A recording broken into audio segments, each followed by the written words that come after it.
Most people don't realize this, but the deeper you see into life, the harder it becomes to be understood. The more clearly you think, the less eager others are to listen. And it's not just in your imagination.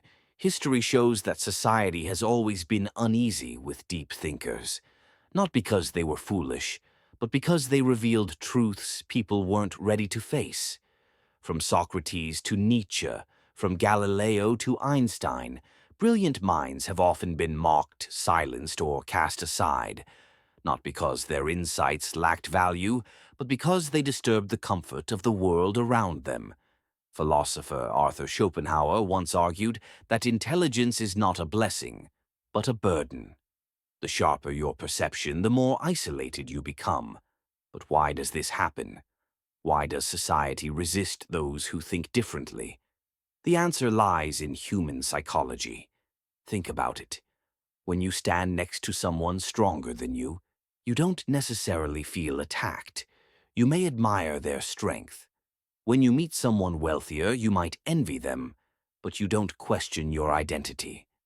But when you encounter someone who sees the world on a deeper level, something unusual happens. Psychologists call this the mirror effect. A deep thinker does more than share ideas. They unintentionally reveal the limitations of others, and people rarely forgive that. The presence of a sharp mind can feel like a silent judgment, even if no words are spoken. Why is intelligence different from wealth or strength? Because intelligence is tied to who we believe we are. We define ourselves by our thoughts, our beliefs, our worldview. When someone comes along who questions what we accept as truth, it feels like an attack on our very sense of self. This is why, instead of admiring intelligence, many people resist it. Not because the thinker is arrogant, but because they force us to confront truths we would rather ignore. Have you ever tried to share a profound idea in casual conversation, only to be met with awkward silence?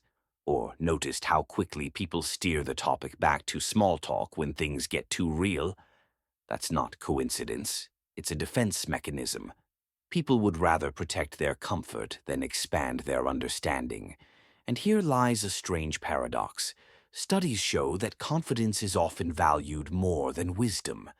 Society gravitates toward people who sound certain, even if their ideas are shallow. That's why charismatic influencers or motivational speakers gain mass followings, while philosophers and truth seekers often remain on the sidelines. The world rewards certainty, not nuance. This creates the paradox of intelligence. The more you search for truth, the more disconnected you become from the majority. But is there proof that intelligence actually threatens people? Neuroscience says yes. Studies reveal that when individuals feel intellectually inferior, their brain's fear circuits, the amygdala, light up as though facing danger. In other words, deep thinking doesn't just challenge people, it frightens them. Why? Because throughout human history, survival depended less on truth and more on belonging. Our ancestors thrived in tribes where harmony meant safety. Being rejected by the group often meant death. This is why, even today, our brains prioritize social acceptance over uncomfortable truths. So, when a deep thinker disrupts the flow of ideas, they unconsciously disrupt this ancient tribal balance. Their insights don't just question beliefs, they threaten the group's stability. A fascinating 2021 study found that deep thinkers are less threatening one-on-one. But in group settings, the sense of threat spikes dramatically. In groups, status becomes more important. If someone feels overshadowed by an intellectual, they instinctively try to dismiss, undermine, or exclude them to protect their place in the hierarchy. This is why many philosophers and visionaries find it easier to have meaningful conversations privately, but struggle in larger social environments. Psychologists point to several cognitive biases that explain why society resists intelligence. The Dunning-Kruger effect. Those with little knowledge often believe they know more than they do, while the truly intelligent doubt themselves. Status quo bias. People prefer familiar ideas, even if they're false, over complex new truths.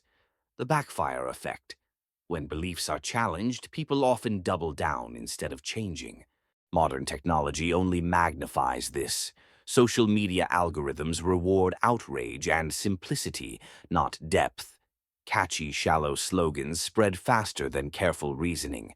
And because deep thinkers struggle to compress profound ideas into quick sound bites, they often get drowned out in a culture that values entertainment over enlightenment. So what does all this mean for the thinker? It means the isolation you feel is not just personal.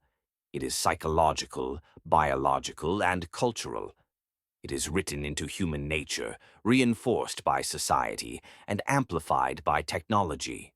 Schopenhauer believed this isolation was unavoidable. He argued that while most people are driven by the will to live, the pursuit of pleasure, comfort, and survival, the philosopher is driven by the will to truth. A relentless desire to see reality as it is, no matter how uncomfortable. But this pursuit comes at a cost. Where others find joy in small talk, entertainment, or ambition, the deep thinker often feels detached, unsatisfied, or misunderstood. They crave depth in a world that prefers simplicity. They long for meaning in a culture that celebrates distraction. And so intelligence becomes a double-edged sword, a vision that sees too much, and a burden that sets you apart. The more you understand, the harder it is to ignore the illusions around you. The clearer you see, the more you realize how few people are willing to look. Perhaps that is why wisdom has always been lonely, because truth demands courage, and courage is rare.